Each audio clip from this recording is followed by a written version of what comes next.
Hello, आज आम्ही बच्चाला surprise देणार होतो. त्याला रिसीव्ह करायला स्टेशनला जाणार होतो. म्हटलं चला लवकर राघवचं पण आवरून घेऊ. तो सकाळपासून झोपला नव्हता म्हणून त्याला खूप झोप आली होती. त्याला झोपवल्यानंतर मी माझं आवरून घेतलं.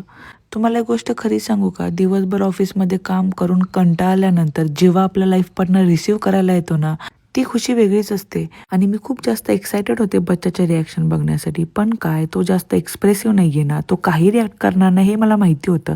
पण तो मनातून खूप जास्त खुश होईल हे पण मला माहिती होतं. फायनली आम्ही निघालो आणि राघव एवढा स्ट्रॉलरमध्ये मस्ती करत होता ना की बाप रे.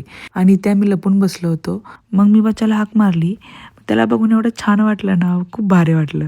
आणि राघव पण खूप खुश झाला होता. मी बच्चाला विचारलं, तुला कसं वाटलं आम्ही दिलेलं सरप्राईज? तर तो बोलला, माझ्यासाठी खूप अनएक्सपेक्टेड होतं.